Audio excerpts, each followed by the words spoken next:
Welcome into Main Street Sports today, presented by Mid Tennessee Bone and Joint. Chris Yow alongside Mo Patton, and we've got a good show for you today. What's going on, Mo?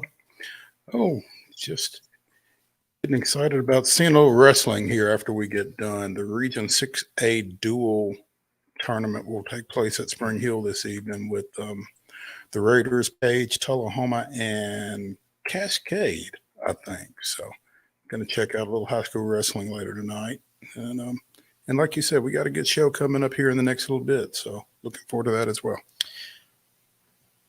Alabama, I think this year is the first year they've done girls wrestling. And a girl who won state over the past week is also Alabama's junior miss. Yeah. I saw, is it Rick Carly? How do you pronounce that? Carly? Yeah. Had a piece that I saw on Facebook on that. So it's good to see girls wrestling catching on other areas. I just thought that was awfully cool. Yeah. One of my oldest friends is the sports editor at the Trussville Tribune, where I came from when I left to come here, and he had a great story on it, so I was excited about it. But it's good to see girls wrestling. I'm a big fan of girls wrestling showing up and being awesome. So exactly, we have for you a very jam-packed show, Mo. We have not only Belmont men's basketball coach Casey Alexander, but he'll talk some men's basketball. But we have the UT Daily Beacon's Caleb Giroux, who's going to join us and talk about a basketball game tonight out in Knoxville that I hear is pretty big deal. So they say. I've heard. Now, I can't be sure.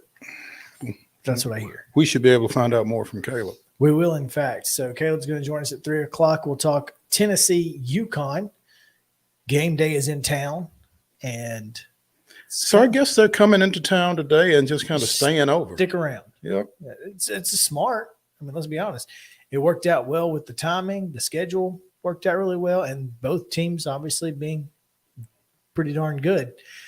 It's big to have ESPN in town two times. And look, Casey Alexander's Belmont Bruins, FYI, first year in the Valley, they're just sitting in first place. No big deal. No big deal. NBD, they say. So yeah, they just doing what they do. We'll look through the AP polls in high school. We'll talk a little Major League Baseball. Some pretty big news today coming out of Atlanta, and so yeah, the Houston Astros have stolen Dana Brown. So, hate that. Yeah, well, it's great for him. Great for Houston. Great for him. Great for Houston. And for Dana. Yeah, not great for the Braves. Not great for us. So yeah, we'll talk a little bit about that, as well as MLB Network's top 10 second baseman, with one notable exception. So, yeah, we'll get to it. All of that and much, much more. But before we get to anything else, we're going to get you yesterday's results and today's schedule down. This is the Rundown. High school girls basketball action on Wednesday night. Springfield defeated Clarksville Northeast 67-29. No score on the boys matchup. I'm sorry. I have the score. I apologize. Please allow me to get that for you via Blaine Keller. Northeast 63, Springfield 59. There you go. Men's basketball action last night. Tennessee defeated Georgia 70-41, and it was Belmont 73, Evansville 64. The Bruins' 7th straight win. And again, in the next segment, we'll be talking with Bruins coach Casey Alexander. In the association, the Grizzlies continue to struggle. 122-120, they fall at Golden State. Covered the spread. Warriors were a 3-point favorite. Well, there you go. I'm sure. Be sure and tell Taylor that. Take the wins where you can get them. You covered the spread, bro. It's still an L in the standings, but Hey, yeah. Look, I look at the bright side. Tonight's high school basketball schedule. All of these are 6 o'clock double headers, starting with the girls. Good Pasture is at Clarksville Academy. That should be a good one. South Haven Christian's at Clarksville Christian. Whites Creek is at Clarksville Northeast. Davidson Academy is at Donaldson Christian. Victory Baptist plays at Franklin Road Christian. Ezel Harding is at Friendship Christian. Giles County hosts Spring Hill. White House Heritage goes to Greenbrier. Eagleville is at Hampshire. FC Boyd plays at Lancaster Christian. Mount Pleasant hosts Wayne County. Mount Juliet Christian goes to Nashville Christian. Springfield for the second night in a row plays at Trousdale County, and Columbia Academy is at the Webb School. Again, all doubleheaders starting with the girls at 6 o'clock. College hoops tonight, doubleheaders. Trevecca is at Lake Erie starting at 4:30. Tennessee State will be at Southeast Missouri State. That's a 5 o'clock tip on ESPN+. Pikeville will be at Cumberland, and UT Southern down in Pulaski will also be hosting a game tonight, and they'll take on Shawnee State at 5:30. Women's action. Florida Atlantic makes the trip to the Glass House. Yes, go ahead. Okay. That's a 6 o'clock start against MTSU. On ESPN+, but they will be observing We Back Pat night at the Glass House. So just wanted to make you aware of that. Yeah, that's pretty cool. I always like when did you see the picture of Rick and Pat sitting next to it? It's really cool. Yeah. Go check out MT_WBB for some cool stuff there. Queens is at Lipscomb tonight. It's a 6 o'clock start on ESPN+. Liberty is at Austin P. And, of course, Connecticut is at Tennessee, 7 o'clock tip on ESPN. Men's action, MTSU is at Florida Atlantic. That's a 6 o'clock tip on the CBS Sports Network. Austin P is at Kennesaw State, 6:30 ESPN+. And Lipscomb is at Jacksonville State for an 8 p.m. tip on ESPN+. And in NHL action, New Jersey, the Devils are at the Predators at 7 o'clock. Puck drop on Valley Sports South. And that is your rundown.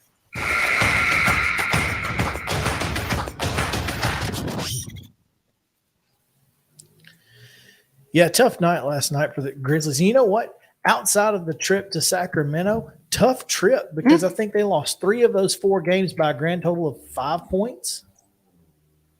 Well, and again, we talked to Mike Wallace about this trip and knew it was going to be tough, and it was. And they struggled, and I think it would have been a tough trip even if they had been at full strength. But obviously, Ja kind of dealing with some stuff. Obviously, you lose Steven Adams, so neither of those really helped any. Certainly not ideal. And here's the thing. They probably win those games if they shoot free throws better. I mean, that's the facts. Make free throws in the NBA. At any level, from preps to pros, you got to hit your free throws. Got to hit free throws. They don't call them free for nothing. Yeah. So it's unfortunate for the Grizzlies as they did not hit their free throws and take the 2-point L. Top story today. Brand new news within the last hour out of Charlotte. The Panthers have a new head coach, and it is their first ever quarterback. The first person to take a snap for the Carolina Panthers was Frank Reich. So he will be their first ever quarterback and their 6th head coach, Mo. Following an exhaustive search. Oh, yeah, I'm sure. According to yahoosports.com. A nationwide search. Reich, who was fired by the Indianapolis Colts at midseason, is considered one of the NFL's top offensive minds. Fired at midseason. But while Reich may end up being a good hire, a strong case could be made that interim coach Steve Wilks deserved the job. Wilks replaced Matt Rule after Carolina's 1-4 start and led the team to a 6-6 record, despite trading away both running back Christian McCaffrey and wide receiver Robbie Anderson. It's very frustrating. Reich, who was fired as the head coach of the Colts in November, is the first offensive-minded head coach hired in Carolina history. That, quote, played a big role in the decision to hire him over Wilkes.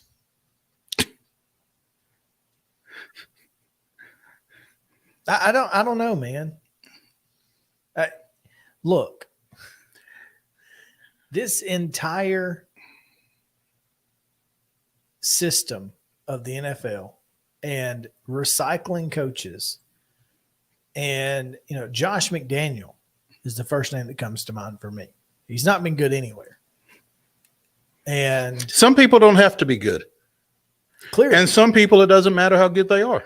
now Frank Reich, not a terrible head coach. I mean, look, the Colts are in a tailspin right now, and Jim Irsay is doing his damnedest to hire Jeff Saturday, by the way. I don't know why it's so hard. He's the owner. He's just trying to let somebody. He wants somebody to agree with him to give him some cover, And is what it nobody is. And is going to agree. with him. To the rest of the Colts front office's credit, nobody is going to give him cover on this. If you want to hire him, dude, hire him. You're the owner. It's your team. Do what you want. But But I ain't got to do with it. I'm not on board. And that's what's interesting here. Is, Reich, by the way, was fired after a 3-5-1 start. Look, the Colts are bad from top to bottom. I mean, I think Frank Reich is probably an okay head coach, but I mean, I don't understand why he's getting a job after being fired mid-season. Well, I mean, here's the thing. He's considered to be one of the great offensive minds, according to this Yahoo Sports article. Carolina has 2 quarterbacks under contract. Matt Corral and Jacob Eason. Sure. That's perfect, right? That's what you're looking for. I mean, what do they got? The number 4, the number 5 pick? Number 4 pick? Number 4? So No, that's the Colts. I'm sorry. The Panthers have the number 9 pick. 9? Sorry. I got a little confused. So, I mean, they've got to go. You would think they've got to go get a quarterback, or they're going to be bad this year, but they can be bad with a great offensive mind instead of being bad with the guy who broke even in 12 games this past year. Do you think what do the Panthers do here? Are they going to go get offensive free agents? Is that their goal? Well, I wonder if that was the idea in getting rid of McCaffrey and Anderson, was maybe to try to clear up some cap space and that kind of thing to be able to be active in the free agent market this offseason. Looking at NFL.com, as you said, they do have the number 9 pick. Their biggest needs apparently are quarterback, cornerback, and tight end. Okay. I don't know where they go. At 9, none of the number 3, none of the top. Anthony Richardson. If you're looking for the next Cam Newton, I don't know that. I don't know that they Frank are Reich looking is. for the next Cam Newton. I don't know what they're looking for. I don't know what he's looking for. But CJ Stroud isn't going to be there. Now, based on what now, I don't know how much Frank Reich had to do with going and getting Carson Wentz, Phillip Rivers, Matt Ryan. But you would think that he had something to do with it. Mm-hmm. And if that's the type of quarterback he wants, there's not one out there in the draft. Now, No, your top 4 quarterbacks are Stroud, Bryce Young, Will Levis, and Anthony Richardson. now right? if they want to come off DJ Moore, we can give them a quarterback. Who are you giving them? Ryan Tannehill. You could take his contract, but we need DJ Moore. And then what are you going to do? Hey, we're riding Carthen. we're riding with Astro, baby. Astro Dobbs to the moon. By the way, speaking of to the moon, completely off sports subject, the Saturn rocket that's at the Alabama State line, they've announced that it has to come down, right? Yeah. Because it's in disrepair. Mm-hmm. Wrong answer. Can't come down. The Alabama State Legislature passed a law that any monument that has been standing for more than 40 years cannot be taken down, and it has been up for 44 years. Therefore, the Confederate Monument Law will make them repair the Saturn V rocket. Tell me that's not a stroke of irony. Unintended consequences right there. That's fantastic. So the rocket Something stays, good baby. has come out of the Confederate Monument Law. The rocket stays, baby. That's awesome. That's awesome. Sorry, it's just completely random. I don't care why it stays as long as it stays, but the fact that that's why, it's hilarious. Anyway, I'll take DJ Moore is all I'm saying. it's a lot of folks cussing in Alabama right about now, though. We got. Oh man, but yeah, I could see it. I could see, maybe they go trade for Aaron Rodgers. He's out there. Apparently, I don't think Carolina is where he wants to be. I think he wants to go somewhere where they are a quarterback away, and Carolina certainly isn't that. And I don't know if you're Frank Reich, if that's what you want. I mean, after what you've dealt with between Rivers and Matt Ryan, is a 1-year rental quarterback really what you want to deal with? No, not coming into a brand new situation. Well, especially, they're going to be a relatively young team. And I just don't know that headache with Aaron Rodgers is what you want to do for everything else that you're going to have to deal with there. So, yeah, they're pretty bad at the corner position too. So defensively, they're not going to be very good. Again, Steve Wilkes led that team to 6 wins in 12 games after they started 1-4 without Caffrey, without Robbie Anderson. They did have Deontay Foreman, who was pretty darn good. Well, that's another story for another day. They had Sam Darnold.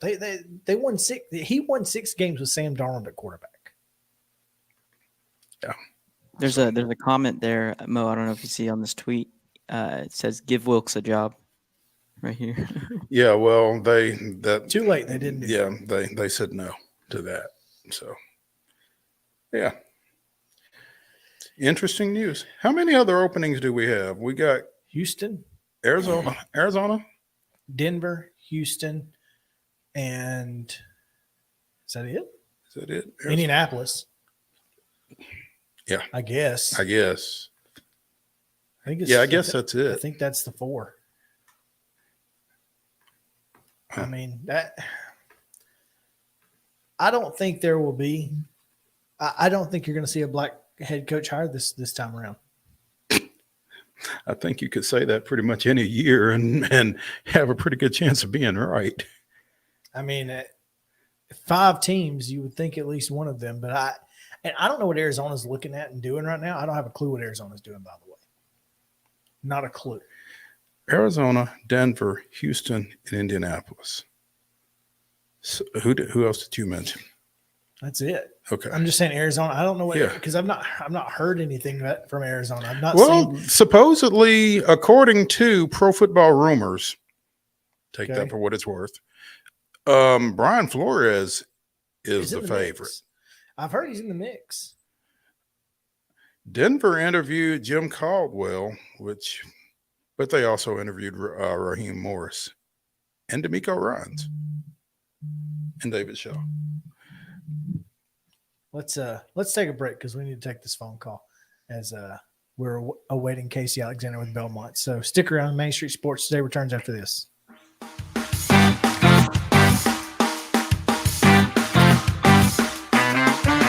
and Lang Sporting Goods here in Columbia has been outfitting teams, officials, and anybody else from T-ball to college for 50-plus years. Be sure and check them out at 931-388-8060 or online at jonesandlang.com. Jones and Lang Sporting Goods, the look of a winner. Zion Christian Academy, zioneagles.org or 931-388-5731. You can schedule your appointment. Go tour their campus. It is beautiful over there, and you're definitely going to want to see it. Again, it's zioneagles.org. Give them a call, 931-388-5731, and schedule your tour today. A game without a crowd is just a scrimmage.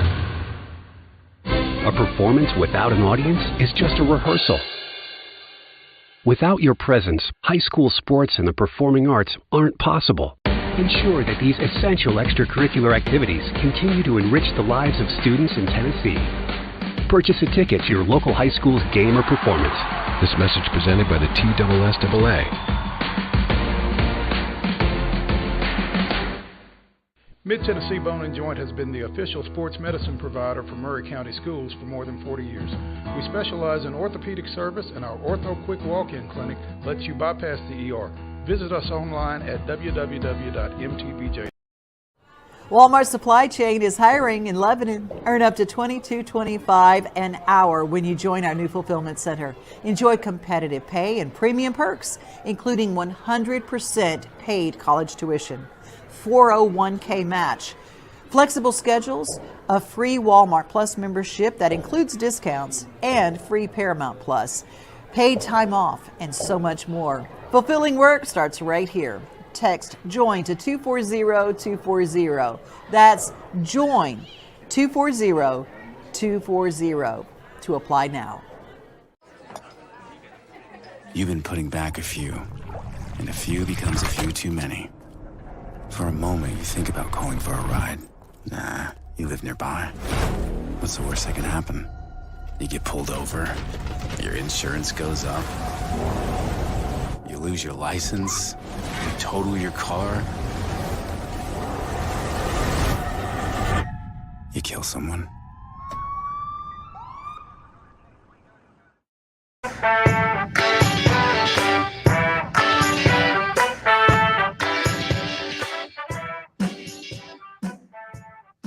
Welcome back into Main Street Sports Today, presented by Mid-Tennessee Bone & Joint.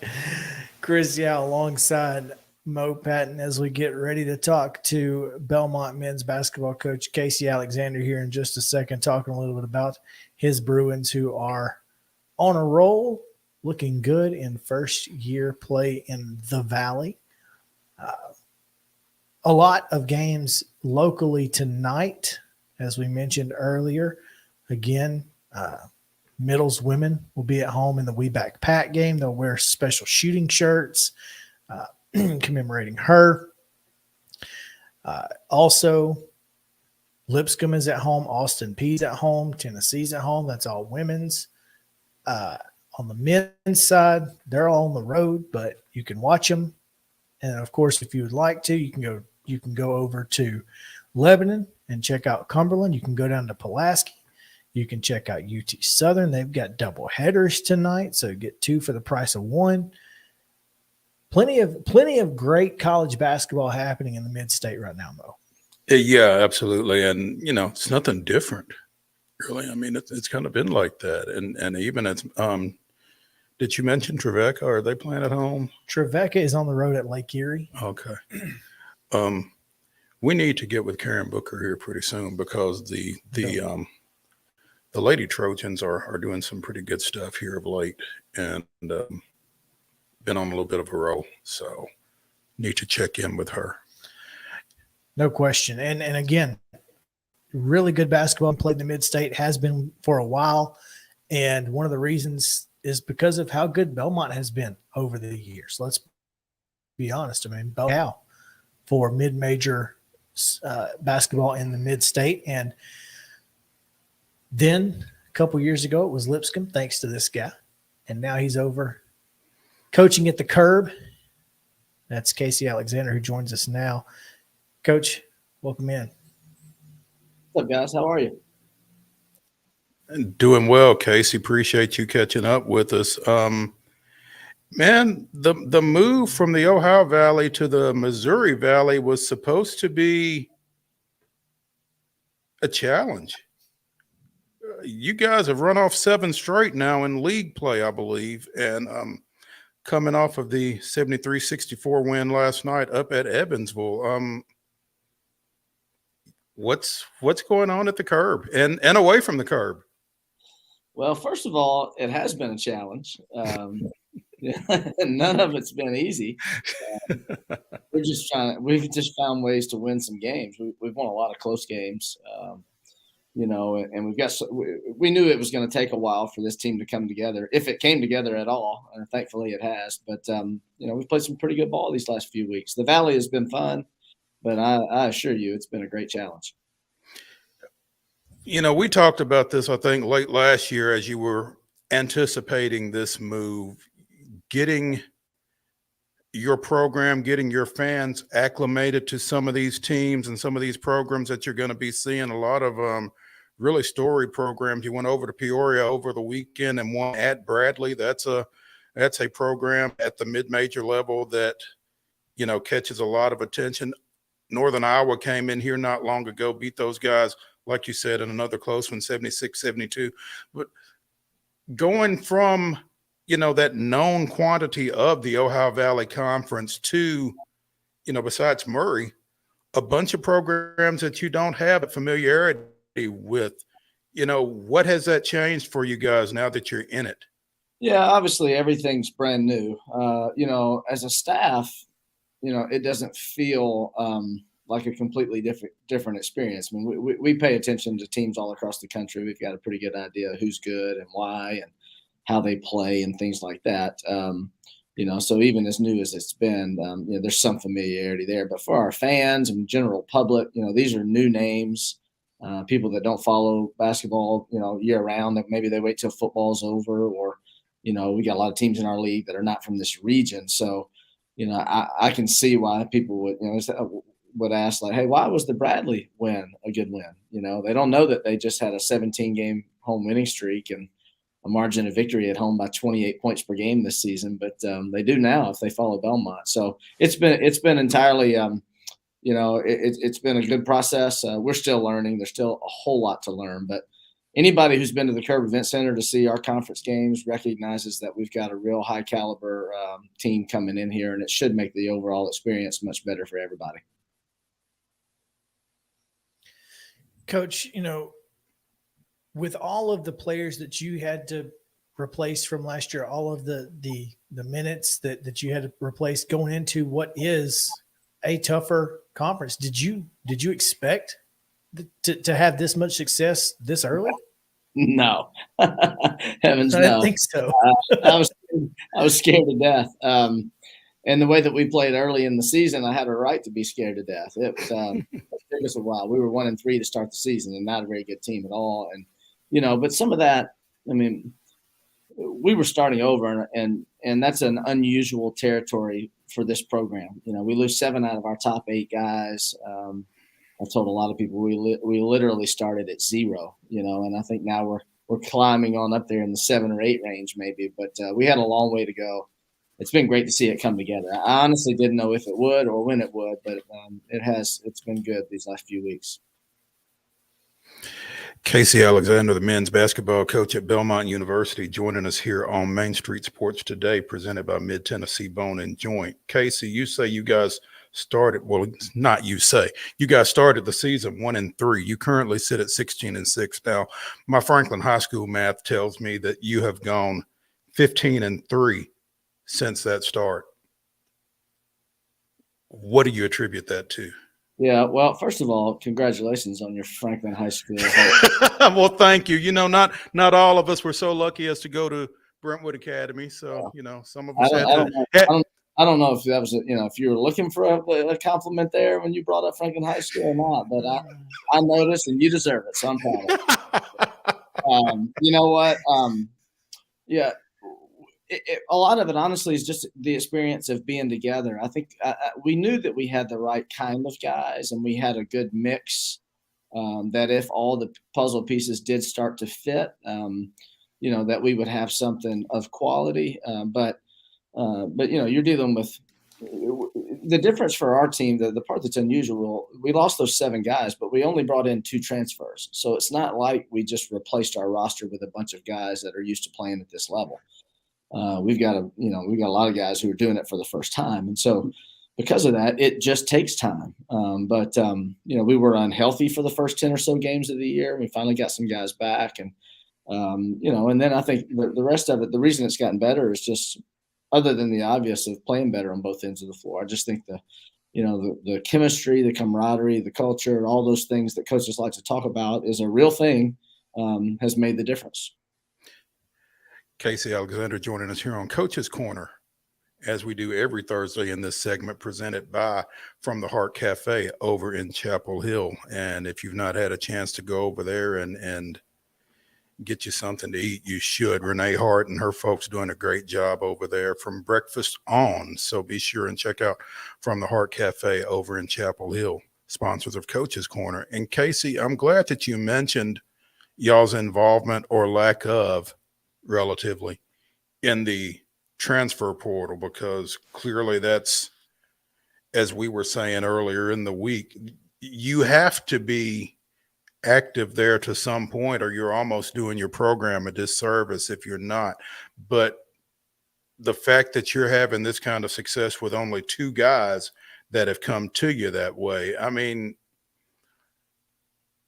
I don't know if it's different from football to basketball or not, but it would seem like to me you ideally would kind of sprinkle those guys in rather than going heavy in the portal every year. But you need a foundation of, for lack of a better way to put it, your guys. Yeah, I think you're right. And that is how we want to do it. We're very attuned to what has made Belmont good over the long haul, and that is high school players that really fit our style and our system and the way that we want to do things here at Belmont. People that really appreciate what Belmont's all about. Let those guys develop over time. Some of them even redshirt, so be here 4 or 5 years, and just have a steady nucleus of guys that have been in the program and understand what it means to put on a Belmont uniform.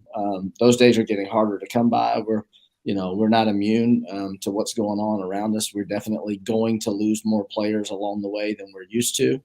And in those circumstances, then, it's only natural that we would have to replace experience with some experience. But that's very different than what a lot of schools are doing. And that's, some schools, and it's fine. It's just another way of doing business. They're holding spots for transfers. They're fine with roster turnover year after year after year. You can build a good team that way. But it's not the way that we want to do it. We'd love to stick with a more traditional format, and certainly insert some transfer pieces when we have to, but not as a strategy. I don't think that's a very good strategy on the front end for us. Speaking of some of those young guys, Jacoby Gillespie has been pretty big for you guys so far. 9 points a game, a little over 3 assists a game, lead your team in steals. How important is it to have those young freshmen play a key role on a team when you are trying to recruit high school kids? Yeah, it's very important. Obviously Jacoby comes in highly acclaimed as a really spectacular player for Greenville, both football and basketball, Mr. Basketball in Tennessee. Cade Tyson's another freshman for us who was Mr. Basketball in North Carolina last year. Those 2 guys have, together they started probably 25, 30 games combined. And I think they're maybe our second and third or second and fourth leading scorers on the team. But you just never know with freshmen. I mean, it doesn't, talent alone, that's not enough to walk in and be a major contributor and to eat up really good minutes like those 2 guys have done. We've got other highly accomplished players that are freshmen this year, one of which was a Mr. Basketball runner-up in Michigan. And he's going to be a great player, but it's just taking him longer to adapt, and his time will come. But that's just an example of how it's different for everybody. And you talked about injuries and that type of thing, and I would imagine that's where Keyshawn Davidson, the senior guard from Oakland, kind of falls in for you. Once he's been available, he's done some pretty good things for you here over the last bit. Just mixing in those young guys with some of your older guys, and in the time that it took to get to that point, you say that you were scared to death coming into this season. At what point did you maybe take a breath and not necessarily say we're going to be okay, but certainly say we're moving in the right direction? Yeah, it probably took us, beating some good teams, honestly.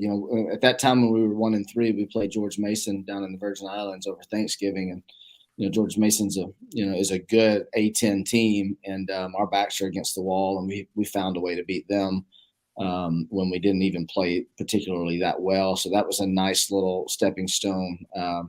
We had a big win at Chattanooga when Chattanooga was playing great. That was a good win for us. Sanford has done great things in the SoCon. That was a good win for us. Bradley was was a game for us right after Christmas, and they're a phenomenal team, and we've swept them now. So I think the more you just start piling up some wins against good teams, the more you start to believe. Naturally, winning cures a lot of ailments. It's great for confidence and enthusiasm and energy and everything else. And so the more we can do that, the better in the long run. Coach, you'll get a chance to avenge one of your current conference losses when Illinois State comes to town a week and a half from now, but you don't get a chance to see Southern Illinois until maybe the conference tournament. Is that a game that kind of sticks out to you, and maybe a team you're looking forward to seeing again at basically, they're right at the top of the conference with you guys? Yeah, we're tied for first right now. And the Valley there's 12 teams, so that means you have 11 opponents. And if you play, and we don't play everybody twice, we play 20 games instead of 22. And it just so happens that SIU is one of the teams we only play once. So yeah, I'd love a chance to get that game back, try to get them at home. But the cards aren't stacked up that way. If we see them in the conference tournament, that would be at least a semifinal game, I hope, which means we're still playing. So that would be nice. But, there's so many good teams in this league, and I mean that sincerely. There've been 8 teams that have been bunched up toward the top, really all within a game of each other until the last couple of days, and now there's 2 games that separate those 8 teams, but still a lot of ball left to be played. And then you mentioned Illinois State. They're not one of those 8 teams, and that's who we lost to on the road. So it's a tough league. I mean, you definitely have to be ready every night. Belmont men's coach Casey Alexander joining us here on Coach's Corner, presented by From the Heart Cafe. Casey, going from the Ohio Valley Conference to the Missouri Valley Conference, not sure what all of the factors were in that decision for you guys, but I would think that one of them might be that the Missouri Valley has a better chance of not being a one-bid league. I mean, you feel like maybe there's a little bit more room for error in terms of still getting to the postseason with your new conference affiliation? Yeah, in most seasons, that's definitely the case. And, history proves that to be true. The Valley's had, since 2000, there have been 12, 13 years where the Valley's had more than one team in the tournament. And so in some of those years, 3 and 4 teams in the tournament. So, there's been 6 different schools since the year 2000 that have made it to the Sweet 16 from the Valley. That's schools, so there's quite a commitment there across the league to be good. And so, and that's what we hope. There's not anybody poised for that this year. I think it's a strong league. We played Drake at home on Sunday, a 2:00 game. National. Yeah, ESPN. Nationally televised. Mm-hmm. So that's another reason, that the postseason is one thing, but so much more exposure. We've been all over the map with TV games this year, including this one coming up on Sunday. So those are good things that the Valley helps Belmont with. There you go. Like you said, Drake at the Curb, ESPN2 on Sunday, 2:00 tip. It's going to be a lot of fun. Make sure to get your tickets now. It'll be a great atmosphere, no doubt. Casey, thanks for joining us, man. We appreciate you. I appreciate you guys. All right, that's Casey Alexander. Follow him at Casey Alexander _. Don't forget that _ on Twitter. On Coach's Corner, presented by From the Heart Cafe. Again, Renee Hart. The fine folks at From the Heart out in Chapel Hill, whether it's breakfast or catering, whatever you need, she can make it happen, keeping you fed and happy out there. And if you're in a hurry, they've got online ordering. There you go. So let's hand out some hardware before we go to our break. What do you say? Let's do that. We got a little hardware to hand out. We'll start Yes, there you go. With the End-to-Win Life Team of the Week presented by Custom Stone Handlers, customstonehandlers.com. Of course, outside of the military, our greatest leader building platform is sports, and Custom Stone Handlers proudly encourages young people to get in the game. Mo, Team of the Week? Our Team of the Week currently sits atop the Associated Press Class 4A Top 10 on the boys' side. It's the Independence Eagles. Picked up a couple of wins last week, a 45-44 District 12-4A win at Ravenwood and a 63-40 win up at Franklin, avenging a loss to the Admirals down in Florida late last month. Those two wins, combined with one earlier this week, have helped Indy extend their current winning streak to 7 games. So for that, Mark Wilkins' Eagles are our End-to-Win Life Team of the Week. And our Mid-Tennessee Bone and Joint Athlete of the Week this week from Santa Fe, Mo. He's a repeat Mid-Tennessee Bone and Joint Player of the Week. And sometimes you can't help it. Sometimes you can't help it. And 38, 33, and 46 points were what Alden Slaughter scored in 3 games last week, all Wildcat victories. It's pretty tough to ignore. Yeah, that's tough. So congrats to Alden Slaughter as the Mid-Tennessee Bone and Joint Athlete of the Week. We'll take a break now. When we come back, we've got the AP Top 10 and about 47 other things we could talk about. So I'm not sure exactly what all we're going to get to, but it's going to be a lot. So stick around. Main Street Sports Today, presented by Mid-Tennessee Bone and Joints, back after this.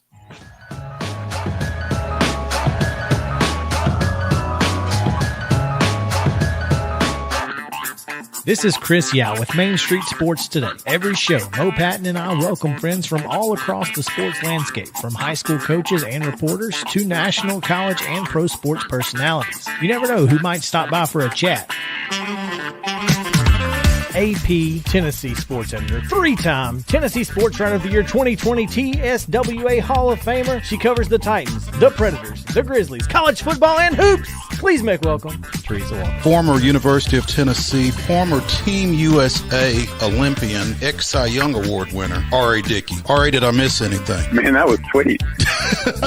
Yeah, I need to listen to that before I go to bed every night. That was nice. Has 5 sports Emmys. That's not bad for the other guy in Wham, Ryan McGee. The other guy in Wham married the best looking girl, Bananarama. So the other guy in Wham had a pretty good life. From preps to pros, we're taking on the sports topics you care about. Tune in across Main Street Media social platforms at 2 p.m. or on demand on your podcast distribution platform of choice.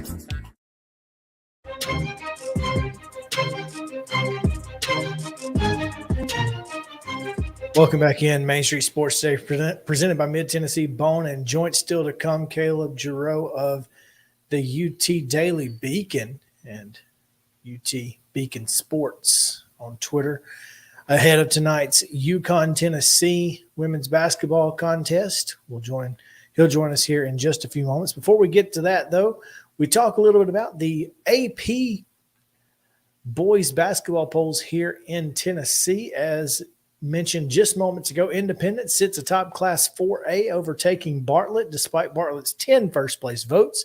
The Eagles get just 2 and still find their way to the top. Goodness gracious.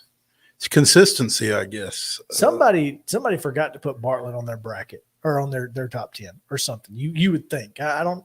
It's real hard to get 10 top 10 votes. Forgot or otherwise neglected to. But you know, sometimes you get caught looking at records, and Bartlett's 18-7 on its face may not wow you the way Independence's 20-3 does. So there you go. Yeah, it's hard to say. I try not to disparage anybody's vote, but I'm just saying, just based off of numbers, someone probably just. It's tough to get 10 of 14 first place votes and not be first. We have seen folks in the drop down menu pick the wrong team. So you never know. Yeah. Other mid-state teams, Hillsboro at 3. You've got Gallatin sneaking in at number 10 there. Well, they're not sneaking in. They slipped from 8. So somebody must have gotten them last week. They did lose last week. I don't remember who it was, but I think it might have been Hillsboro. I'm not entirely sure. Mm-hmm. But moving to Class 3A, we don't have a whole lot. Again, Lawrence County is our only mid-state team.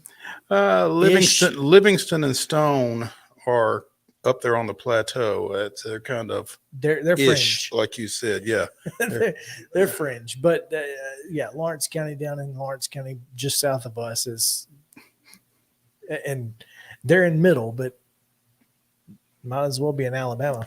Depends on who you ask. Yeah, yeah. In Class 2A, we look East Nashville still number 1. Going to be hard to unseat the defending state champ. Fairview still number 2, despite that loss to Dixon County last week. Or maybe that was this week. I think that was this week. That's right. So next week will be the slip, despite Fairview being 2A and Dixon County being 4. Well, there you go. Yeah. Outside of that, Cascade out in Bell Buckle. Again, kind of fringe-ish, but still close. And how about Gibson County sneaking in after being unranked last week? So moving to Class A, Class 1A, I'm sorry. Mm-hmm. Yes. Richland is number 3. We talked to Jason Lovelace. Of course, they fell earlier this week to Wayne County. Wayne County. So that's probably going to that was a 3-point loss on the road in district play. So we'll see. It'll be interesting to see how that impacts them in this poll. Again, we've talked about Clay County. They are solid there at number 2 for right now. East Robertson slips from 4th to 6th. Gordonsville holds on at 7. Eagleville and Pickett County at 8 and 9. Eagleville down from 6. Pickett County up from 10. So Santa Fe get 13 votes. And Frank Hughes got 14. Frank Hughes, how about that? How about that? That's an impressive turnaround. So congrats to them. In D2 on the boys' side, Briarcrest and Brentwood right there, neck and neck, 4 points separating the two. Montgomery Bell Academy, Christian Brothers, Knoxville Webb, and then CPA getting 24 votes to be essentially number 7. Not surprised MBA and Brentwood Academy are kind of the top 2 mid-state teams, so see how that one plays out the rest of the year. Good pasture in Class A. Again, it's pretty well them and everybody else at this point. So now, did we read in the rundown? Is Good Pasture in Clarksville Academy tonight? So that's a top 5 matchup. Yeah. Clarksville Academy went from unranked to number 5. Just in time to play Good Pasture. Just in time to play Good Pasture. Moving to the girls' side, you've got Coffee County, who sits at number 1 in the Main Street Preps. Fab 15. Fab 15, that's Fab right. 15, yes. So Coffee County's ladies there, number 3 after being tied for 2nd last week. But a couple of undefeated teams sitting atop there, Bearden and Bradley Central. Blackman, Cookville, Stewart's Creek, Rockville, all find their way into the top 10. And, of course, that's pretty impressive when you talk about 3 teams from Rutherford County. Yeah. Listen, we all know what Rutherford County basketball is like. Of course, it used to be one team and everybody else, but that has since kind of dispersed throughout Murfreesboro, and it's really impressive to watch. Girls basketball, pretty big there. Mm-hmm. Moving to Class 3A again, not much we're going to talk about. Creekwood, obviously the big one out in Dixon County, and South Gibson And Katie Embry. Former Summertown, former Columbia Academy coach Katie Embry has the Lady Hornets in there at number 10 this week.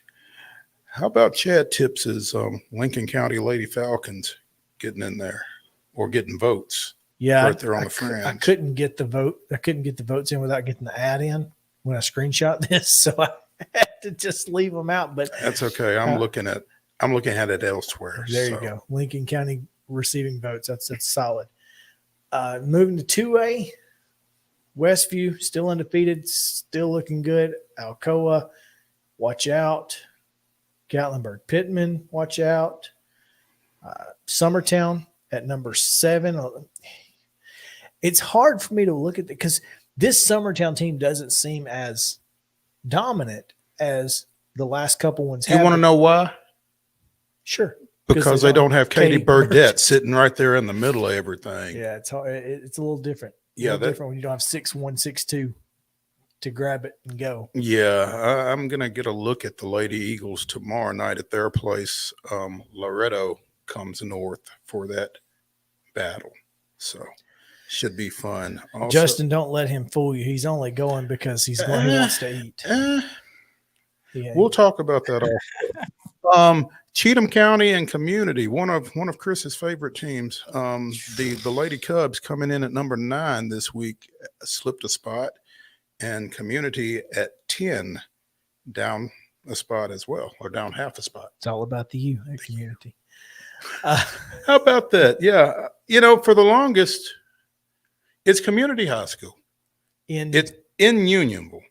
We always refer to them as Unionville because, Community, where is that on a statewide basis? Everywhere. But that's literally everywhere. It really is. Yeah. So, but the name of the school is Community High School. And I guess it's because there are a bunch of different communities that feed into it. I would love to know the answer to that. We might have to ask somebody who might know the answer to that one day. Because I'm just why Community? Yeah. Yeah. It's good. That's a good question. Class A or 1A again. Sorry, Wayne County and Richland in there. Wayne County defeated Richland earlier this week by 15-ish. So it's asserting their dominance. Yeah, it was pretty solid in Class A. Again, it was in Waynesboro for what that's worth. But yeah, undefeated Wayne County, Richland, like we said, and Clay County in there for the girls as well. McKenzie on the ish edge of Middle Tennessee. And well, it looks like it's about it. So, and then Class Division II, Innsworth, Harpeth Hall, Father Ryan, all right there. Innsworth and Harpeth Hall separated by a mere 3 points, as well as Briarcrest, who's tied for second. Webb Bell Buckle, it is what it is. Webb Bell Buckle had a win recently over La Jolla, JOLLA Country Day out of California. I guess it was some sort of a weekend tournament or something, but I saw a tweet about that. I'll tell you, I saw them again a couple of weeks ago up here at Columbia Academy, and they play Columbia Academy here in a bit today.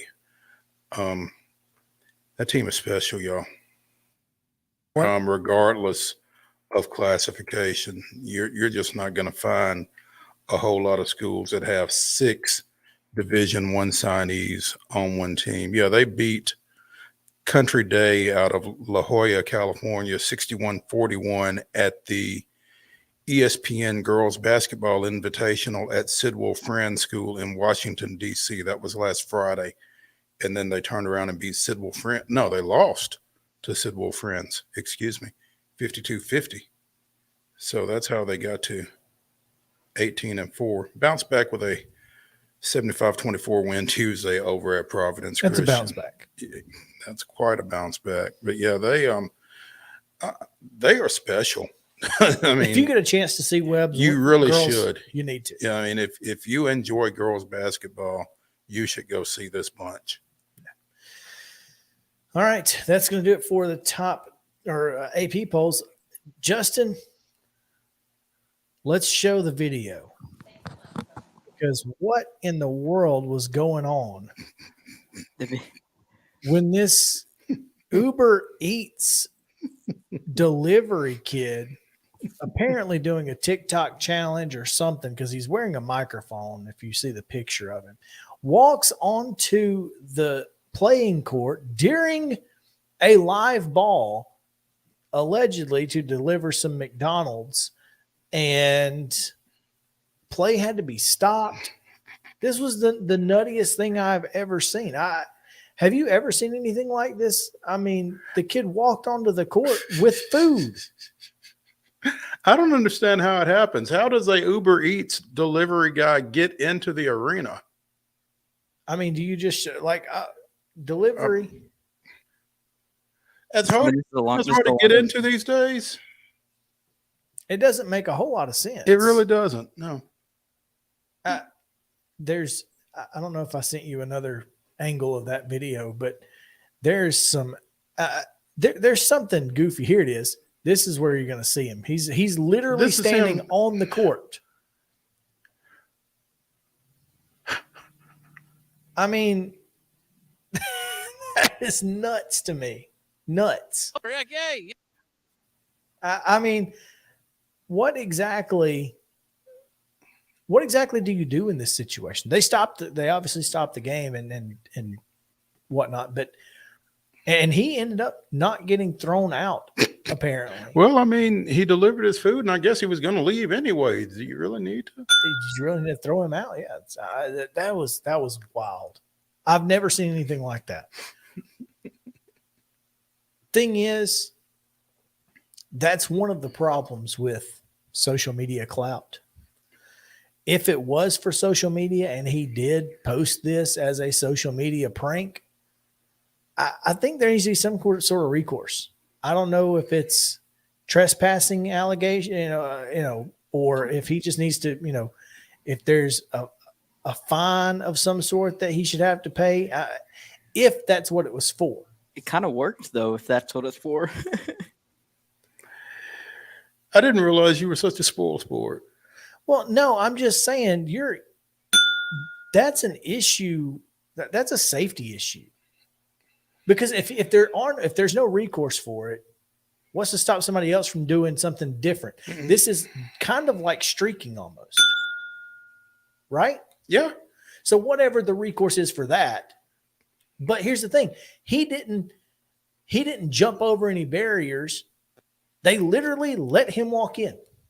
He didn't trespass because they invited him in. Yeah. So I mean, what did he do? Stepping onto the court, obviously you can't do that. You can't, and that there's got to be something that says you can't do that, but he didn't buy a ticket, so he didn't violate any terms of agreement. This is what's crazy about it. He was literally invited in. He did not agree to any terms and conditions by buying a ticket. So therefore, what did he do? How do you stop people from doing this?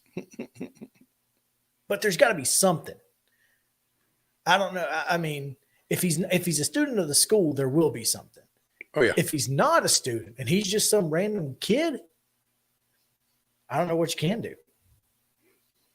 It's crazy. Like I said, I didn't realize you were such a spoil sport. I'm just saying that you can't let people on the playing surface. There's got to be a way. You got to keep them off the playing surface because that is safety issue for players. It potentially is a safety issue for players. That specific incident wasn't necessarily an issue. I mean, in terms of trying to head something off before it becomes an issue, then maybe, yeah. Maybe. Hello? Sorry about that. All I heard was maybe I put mine. I didn't want him to finish that sentence. That was the announcer. I forgot to mute the video there. Sorry. Oh, that's fine. But what could have come after those few words, that sentence? Yeah. I mean, maybe security just needs to be a little bit more vigilant about who gets to the floor. Listen, if first of all, no outside food or drink. Who let the kid in? I don't think this would happen at Murphy Center. No, zero chance. Mo, zero chance. You got people with passes that can't get to the floor. This is what I'm saying. I mean, this might have been to go get the highway safety office. This might have been more of a facility issue than anything else. That's exactly right. So, security, we're going to have to beef you up a little. Tighten up. But you know what? We can't just, I'm not saying that you should be a hard ass on every single person that's trying to get to the floor. If they've got a pass, let them on the floor. If they've got McDonald's, maybe not. Just tell them no. Maybe you don't let guys with McDonald's bags on the floor. Unless you're Jeremy Pruitt. All right. Burger King. We'll take a break. When we come back, we'll talk. Speaking of Tennessee, Lady Vols and UConn with Caleb Giroux on Main Street Sports Today. Stick around. It's time to get tickets for the Nash Vegas Casino Night at Auction presented by King Jewelers. It's Wednesday, February the 8th at Bridgestone Arena. This year's theme is reverse retro, so break out the Musters jerseys and Y2K fashion. Challenge Roman Yossi to a game of blackjack, or join Ryan McDonough as he rolls the dice at the craps table. Mix and mingle with the players and Preds personalities while bidding on auction items and tasting food from local restaurants. All proceeds benefit the Preds Foundation. Visit NashvillePredators.com/gala.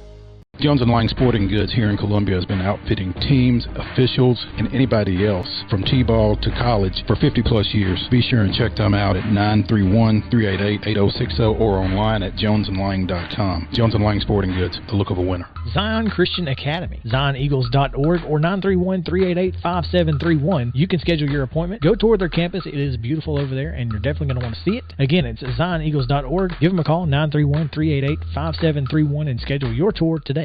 A game without a crowd is just a scrimmage. A performance without an audience is just a rehearsal. Without your presence, high school sports and the performing arts aren't possible. Ensure that these essential extracurricular activities continue to enrich the lives of students in Tennessee. Purchase a ticket to your local high school's game or performance. This message presented by the TERESA. Mid-Tennessee Bone & Joint has been the official sports medicine provider for Murray County Schools for more than 40 years. We specialize in orthopedic service, and our Ortho Quick Walk-In Clinic lets you bypass the ER. Visit us online at www.mtbj.net.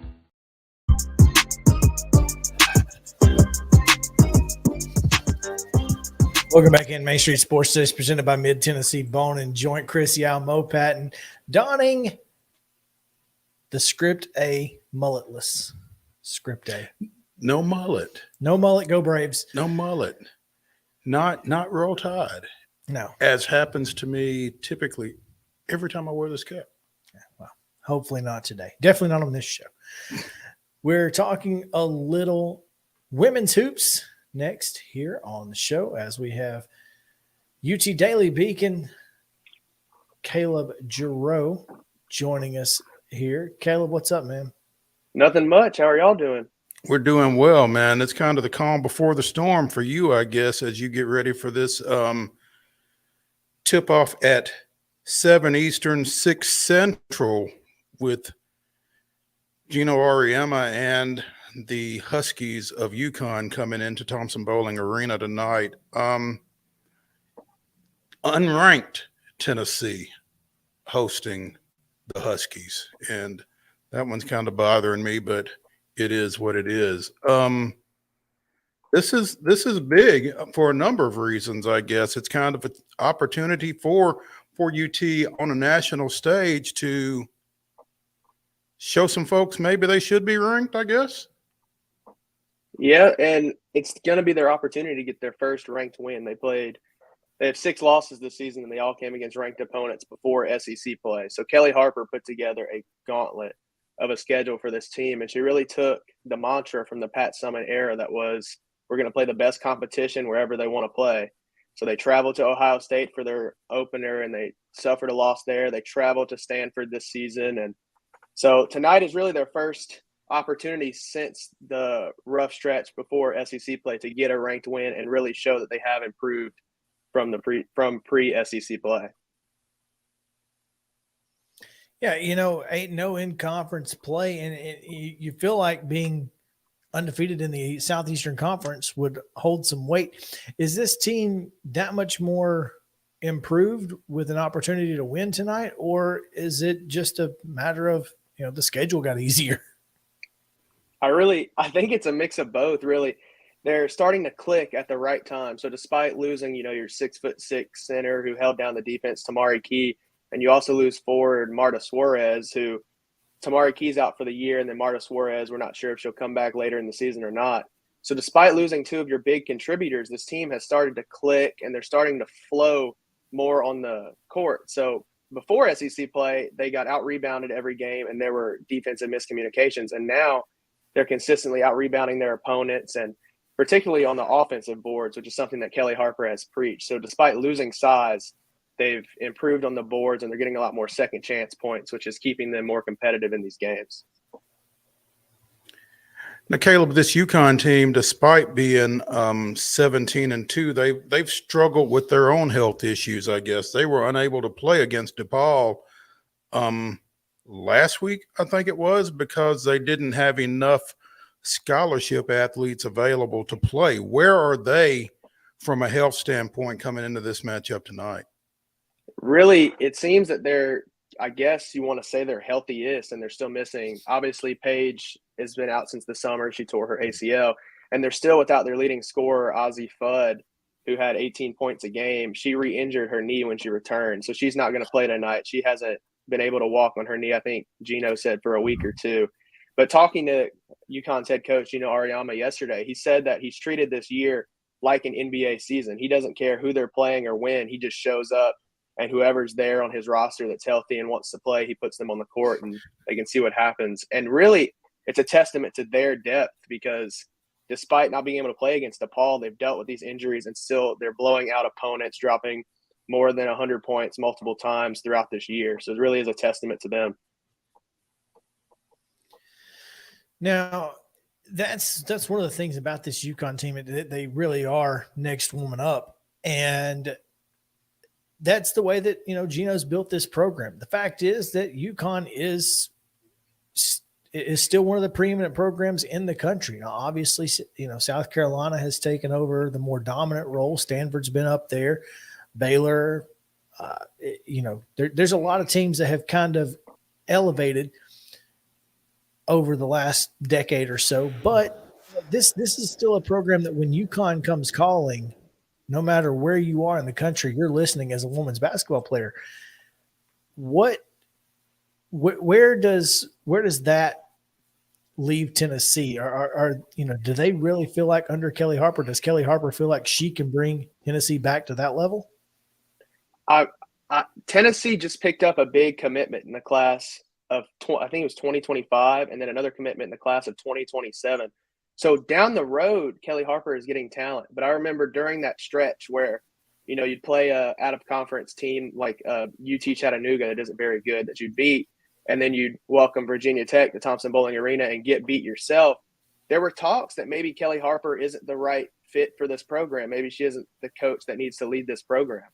But since then, this team has come together, and they obviously love Coach Harper as a coach, and then they're gelling together as a team. And they're on a 9-game win streak right now, and 8 of those games have been in SEC play. So I wonder if this season was just her scheduling a super tough schedule with a team that maybe wasn't ready for that tough schedule, because this is Tennessee's largest roster in history. They had 16 players, and now I think you're down to 13 active players. So a lot of those newcomers, it was a lot of transfers gelling together, and I think that might have took a second, and the tough schedule just didn't help with that. But I'm curious to see tonight, because this could be a very good measuring stick game, because you have players who, you look at Tennessee, they are a blue blood historic program in women's basketball, but they haven't been that recently since Pat Summitt retired, and really since Holly Warlick did whatever she did with the program pre-2019, where she kind of struggled. So you look at UConn and you look at South Carolina and you look at a Stanford, and it's a matter if Tennessee loses tonight, are they still the caliber to compete with those teams recruiting and on the court? Speaking with Caleb Giroux of the UT Daily Beacon here on Main Street Sports Today, presented by Mid-Tennessee Bone and Joint.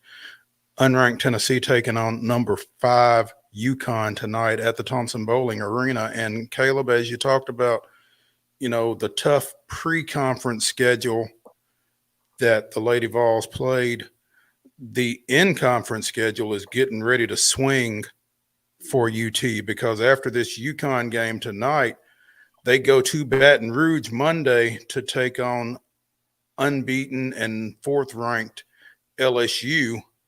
They also have Arkansas in a couple of weeks. They've got South Carolina in their next to last game of the season. That's a home game on February 23rd. But the stretch for UT could look a lot like the start if they're not careful. It can, and that's why tonight I think is so important, because when they talked about SEC play, excuse me, they talked about how it was a new season and a chance for them to rebound. Well, tonight I would say is another season, because you go UConn and then you go to Baton Rouge, and say what you want about Kim Mulkey and her out-of-conference schedule. Being undefeated is still a really hard task, whether you're playing not the best competition or ranked teams. So they're undefeated, and it's an away game, which in the SEC away games, anything can happen. They went to Missouri on Sunday and had a super close contest, which really shows you Missouri isn't the best basketball team, but away games can just get very dicey very fast. So I'm curious to see. Arkansas looks good this year. That'll be good competition. And South Carolina coming to Thompson Bowling Arena, a win there would be massive as well. And a home game as well helps for sure. And you can't sleep on Ole Miss sitting there at 5-2 in conference play and 16-4 overall either. That's their next Thursday matchup following that LSU game. So that'll be, a short ramp up coming off the Monday game in Baton Rouge before they get Ole Miss back at home a week from tonight. Yeah, and really you're getting to the point of the SEC schedule where you have South Carolina, LSU, and Tennessee undefeated in SEC play. Eventually they're going to have to play each other. So you get, like you see it in football sometimes, the cannibalism of the conference. All the good teams are going to start playing each other and beating each other, and it's just a matter of who comes out on top when you get through that rough stretch. And there's not a lot of rest time in between those games for Tennessee this season. So it's really going to be a testament to see if that pre-conference schedule, if those ranked teams and playing competition night in and night out benefited when you go and play in LSU, Arkansas, South Carolina, and then even tonight with the Huskies. Speaking of, one of the things that you really loved about Tennessee women's basketball for years and years was the atmosphere. And Gino Auriemma in Teresa Walker's preview said that it's going to be a good atmosphere tonight, but it's not like it's the Beatles. And maybe it used to be. Do you think that Tennessee students, and you are one, do you understand? I mean, I know you do, clearly, but do you think this student body understands what Tennessee women's basketball is? I mean, they've not been to a Final Four since 2008. That kind of has a lot to do with it. Do they understand what this means, this rivalry and this team? I mean, growing up in Knoxville, I understood what this program meant to women's sports, women's college basketball, and just Tennessee as a whole. Student-wise, I'm curious to see. There's projected to be over 12,000 people there tonight, and they've averaged about 7,000 or 8,000 for a home game. So you saw last night the students showed out for the men's game. Excuse me. So I'm curious to see. Obviously, you see the signs around campus saying get your free student ticket, big game tonight. And College Game Day, obviously, there's a lot of buzz. So I'm not really sure if students understand the significance of this game and of this rivalry, but I think that students will show up to the game regardless. Even if they don't understand how important this is, they'll show up just because, hey, here's a basketball game tonight. Why not go? So once I get off of here, I'm gonna go to campus and see, because last night the gates opened tonight at 6, but last night when an hour before the gates opened, students were lined up around Thompson Bowling Arena. So I'm curious to see if that same thing will happen tonight. I mean, I'd love for it too, but I just don't know. I feel like it's kind of like Tennessee football in a way, but when you start putting that product back on the floor, the product that people know and love in Knoxville, it's gonna come back. And I mean, having that connection to Kelly Harper and her intensity and what she is as a coach and what she brings, as far as you just saw that picture that Justin had put up. She really does set the tone for the program. And I feel like she's just one of those folks that, as a fan, you want to get behind, you want to support, because she's leading the charge. She's not just standing there telling folks what to do. How do you feel about Kelly and what she's done at Tennessee? Well, with her as head coach, in the first in one of the matchups with UConn, she played with a torn ACL and had 19 points. Obviously, she was overshadowed by Shamika Holtzclaw, which I feel like anybody you put on the court during that era would be overshadowed. But with a torn ACL and doctors recommending her not to play, she dropped 19 points to eliminate UConn from the postseason and go on to win Pat Summitt's 7th national title. So having Gino a coach forgot either. Yeah. Having a coach that's played in this matchup and knows just how big this program is and how big this matchup is for her and for this team, I really think she'll preach that to the team, and you can see that intensity when she's on the sidelines. And a big thing is she's never beaten UConn as a head coach. So I feel like if she has a checklist of things you want to do as the coach of Tennessee, I feel like beating UConn is probably number one. If it's not number one, it's close. It's yeah. There aren't many ahead of it for sure. Caleb Giroux of the UT Daily Beacon joining us here on Main Street Sports Today, presented by Mid-Tennessee Bone and Joint, as we approach the 6 o'clock Central Time tip-off of 5th-ranked UConn and the unranked Lady Vols. That game can be seen on ESPN following College Game Day, which will be on hand at Thompson Bowling Arena beginning at 5 Central, 6 Eastern, and they'll be getting you ready for that ball game. Caleb, man, really appreciate your time and your insight into this game and into the Lady Vols, and hope to be catching up with you here as we go down the stretch with this UT women's team. Yes, sir. Thank y'all for having me, and I'm looking forward to what happens tonight. Sounds good. And you guys can follow Caleb, as you saw on the screen there, at Caleb Giroux 16 on Twitter, and a lot of really good stuff on the Lady Vols. Also does some work for Off the Hook yeah Sports. Yeah, so boy Dave Hooker. Absolutely. Hey, young kid, man. He's just a freshman. Hey, bring Caleb back up if you don't mind. Is he still He's with still us? there. I wanted to ask him one thing. How awesome is it to watch Deshaun Bishop in person? Oh, I mean, it's crazy because you look at his measurables and nothing – he jumps off the page at you, but then you watch him play and he's just a gamer. He has football speed. I mean, his IQ is just crazy. And to bring Carnes High School to the playoffs is a feat. So I'm excited to see what he does at at Tennessee, excuse me. I'm not sure if he'll end up as a running back. They might move him around just because he has football athleticism and IQ. And so I'm going to keep up with him, but I'm excited to see what happens with him as a Vol. Yeah, I can't wait to see him in person. I just want to see him on a football field, because you watched him you watched his numbers over the last couple of years and kind of kept up with him, and boy, he just seemed to be really cool. Anyway, appreciate that. Yes, sir. Random, but he just happened to still be there. That's why not? Hey, Justin, show us the Saturday throwbacks. That the UT men will be wearing against Texas. Oh, these are so sweet. I mean, my goodness. Now show them next to. There we go. The 1936. That dude's ripped, by the way. Look at his biceps. That guy's hairy. He baled a lot of hay. Ain't no doubt. He was definitely throwing hay bales back in the day on the back of the flatbed.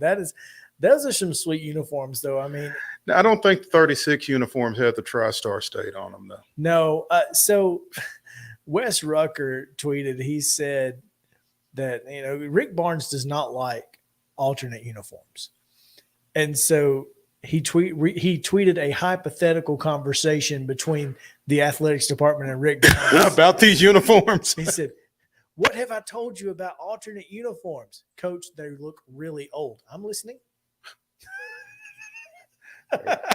There you go. There you go. Oh man, it does look. So good, what I you're can't saying wait. is we won't see UT men in smoky grays then, huh? If they look like the smoky grays they had when they, let's hope not. With the orange and smoky checkerboard, it was bad, so bad. I don't remember that. Maybe. There were. I'll take Consider your word yourself for lucky. it. Those are sweet. I love the TriStar. Someone said they need to put that at mid-court. The state coming out of the circle with the TriStar in the middle, that would be sweet. And maybe make the eastern one a different color. Be cool. What color would you make it? Summit blue? That would be freaking awesome. Would that not be super sweet? Yes, please. Anyway. Hey, real quick, want to get into a couple things, but first, before we get into the MLB Network's ranking of second baseman, the Astros we mentioned earlier hired Braves executive Dana Brown as their new GM, making Dana and Dusty Baker one, maybe if not the only GM manager combo in the league. I'm not sure if it's the only one, but it's probably pretty close to with both the GM and the manager both being black men. Well, he is the only current African-American general manager There you go. in MLB. I don't know how. I don't know if you have ever had previously. I can't think that you have, given the dearth of black GMs and the dearth of black managers, that you've ever had a team with both. It's a heck of a question. Had spent the last 3 years as VP of scouting and was instrumental in the last few drafts. 9 seasons with the Blue Jays prior to that. 4 years as a Braves head of scouting. 9 years as special assistant to the GM in Toronto, earlier stints as director of scouting for the Nationals and as a scout for the Pirates. Pretty impressive. His first 2 seasons in Atlanta saw the team draft Michael Harris, Spencer Strider, and Vaughn Grissom. Hate that he's not going to see that through, but I'm glad. Look, I mean, I always like to see folks find their way up in their careers, and I hate losing him because he's a valuable asset. Oh, no, without question. But you can't be a valuable asset and not expect to get promoted. Well, you know, and wish him the best in Houston, and it's a step up. So you can never deny someone the opportunity to advance in their career, and that's what I've always said about Wash. I mean, if he goes somewhere as a manager, I wish him the best. Hopefully it's in the American League so we don't have to play him. Kind of like the Astros. Yeah, but I mean, if he's not moving up, I don't want to see him anywhere else but in the third base box at Truist. That's right. Yeah. Next year's, we talked about the Hall of Fame and how the last few ballots have just not had a whole lot of standout talent. And some of those players who have had to wait, you just expect they're going to get a chance to get in. That may not be the case after next year's class gets on the ballot, Mo, because you can only vote for so many players. And Adrian Beltre, Joe Mauer, Chase Utley, Jose Bautista, Big Sexy, Adrian Gonzalez, Matt Holliday, David Wright, all go on the ballot.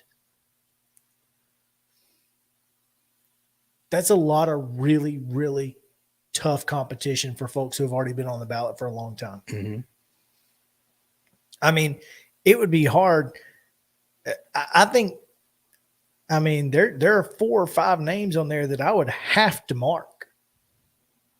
And then you throw in Helton, Wagner, Andrew, Sheffield. There's going to be some guys that get left off of some ballots that don't deserve to get left off because riders won't just do the right thing and want to make folks wait. There are some riders that want to make folks wait. I don't think everybody necessarily feels that way. No, it's not. Well, that, I mean, but surely that. But yeah, but Jason Stark, one of the more respected riders in professional baseball, apparently put out his explainer of his ballot last week. He voted for Roland, Helton, Wagner, Kent, Sheffield, and Rollins. I've not seen this article, but he explained why he didn't vote for Andrew Jones, and I'm going to have to dig into that because I don't understand. I'm intrigued by the fact that he voted particularly for Sheffield and not Andrew Jones. Yeah, you would think that the only reason not to vote for Andrew Jones is his post 30 numbers. Yeah. Well, and one incident. But I mean, Sheffield seems on par, if not. I mean, I guess Sheffield had a little more longevity in the box, at least. Mm-hmm. But he was never here's the best the thing. center fielder in the league. No, Sheffield defense was never Sheffield's calling card. No, he was. I mean, he was a converted. He came up as a shortstop, played some third, but he was primarily an outfielder throughout his career. But defense was never. He was not a bad defender. It's just that his defense was never really a part of the discussion in terms of how great a baseball player he was. Andrew did all of that at the plate and won Gold Gloves. 10 of them. So 10 of them. So I'm a little surprised. And again, I've got to read this when I have more time to really digest it and consider it. But I really need to know what Jason Stark's thought is on why not Andrew Jones. So would love to know. Yeah, absolutely. I'd love to know what anybody who doesn't vote for Andrew is thinking. Sure. I mean, maybe it's the domestic violence issue. There was one incident, and I try not to judge anybody on one incident, but that's I guess it's an understandable hang up. If that's what it is. But if you're basing it off his on-field play, you're wrong. Period. So, anyway. Exactly. Only 4 players have ever hit 4 home runs and won 10 Gold Gloves. 400. I'm sorry, 400 home runs and 10 Gold Gloves. That's it. That's the list. And the other three are all in the Hall of Fame. First ballot Hall of Famers. So, you go figure. That's going to do it for today's show. Appreciate you guys hanging out with us here. Again, Tennessee, UConn tonight, or any other local games. Appreciate you being with us. Thanks to Casey Alexander and to Caleb Giroux. We'll see you tomorrow at 2 o'clock on Main Street Sports Today.